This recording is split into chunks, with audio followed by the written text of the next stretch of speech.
నెల్లూరు జిల్లా కృష్ణపట్నం ఓడరేవు అనుసంధానంగా నడుస్తున్న పామాయిల్ ఫ్యాక్టరీల యాజమాన్యం స్థానిక అసోసియేట్ నిర్వాహకుల మధ్య ఏర్పడిన వివాదం చినికి గాలివానగా మారుతోంది.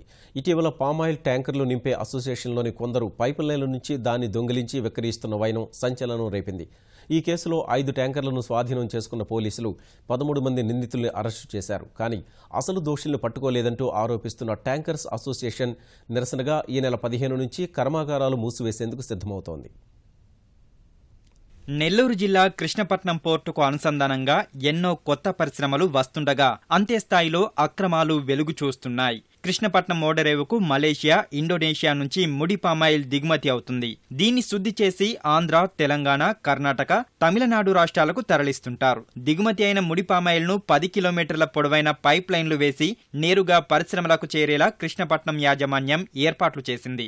అక్కడి నుంచి వివిధ ప్రాంతాలకు పెద్ద ఎత్తున ఆయిల్ ట్యాంకర్లను తరలిస్తుంటారు. స్థానికంగా ఉన్న కొందరు ఎడిబుల్ ఆయిల్ ట్యాంకర్ల అసోసియేషన్ ను ఏర్పాటు చేశారు. 6 ఎకరాల స్థలాన్ని లీజుకు తీసుకుని 5 ఏళ్లుగా అసోసియేషన్ ను నిర్వహిస్తున్నారు. ఇక్కడే ఆయిల్ మాఫియా తయారైంది. కృష్ణపట్నం రేవు నుంచి పైప్ లైన్ల ద్వారా సరఫరా చేసే పామాయిల్ ను ట్యాంకర్లలోకి ఎక్కించే క్రమంలో కొందరు దీనిని చోరీ చేసి రహస్యంగా విక్రయాలు జరుపుతున్న వైనం వెలుగు చూసింది. సుమారు 50 లక్షల రూపాయల విలువ చేసే 5 పామాయిల్ ట్యాంకర్లను 13 మంది నిందితులను పోలీసులు అరెస్టు చేశారు. ఈ కేసులో అసలు నిందితులు తప్పించుకు తిరుగుతూ మళ్లీ అక్రమాలకు పాల్పడుతున్నారని Krishnapatnam port edible oil traders association ఆరోపిస్తోంది. నిందితులపై చర్యలు తీసుకోకపోతే ఈ నెల 15 నుంచి కర్మాగారాలు మూసివేస్తామని హెచ్చరిస్తున్నారు.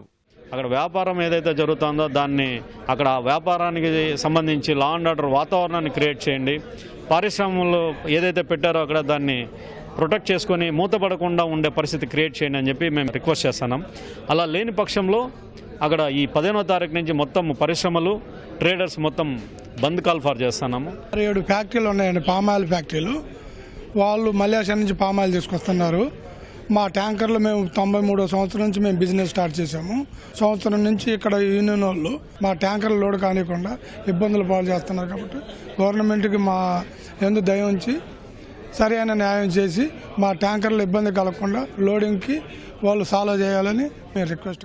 ఇప్పటికే తమ డిమాండ్ను పోలీసు ఉన్నతాధికారులతో పాటు ముఖ్యమంత్రి దృష్టికి తీసుకెళ్లామని ట్రేడర్స్ అసోసియేషన్ సభ్యులు చెప్తున్నారు. స్పందన లేనందునే కర్మాగారాలు మూసివేయాలని నిర్ణయించినట్లు తెలిపారు. కృష్ణపట్నం నుంచి ఆయిల్ తీసుకుంటే మాకు ట్యాంకర్లకు చాలా ఇబ్బంది పెట్టి చాలా గొడవ చేసి ఆపి మాకు దౌర్జన్యం చేస్తున్నారు. సిటీలు ఏంది సరుకు ఇవ్వకుండా ఉండేది, 4-5 రోజులు నిలబెట్టేది.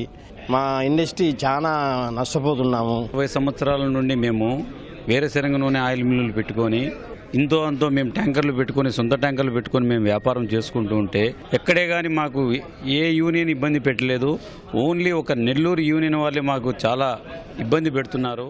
వివాదాన్ని పరిష్కరిస్తే 3 రాష్ట్రాల పరిశ్రమల యాజమాన్యాలకు ఊరట కలిగించే అవకాశం ఉందని ఆయిల్ ట్రేడర్స్ అభిప్రాయపడుతున్నారు. లేదంటే ఇది అంతర్రాష్ట్ర సమస్యగా పరిణమించి పెట్టుబడులపై ప్రభావం చూపుతుందని అంటున్నారు.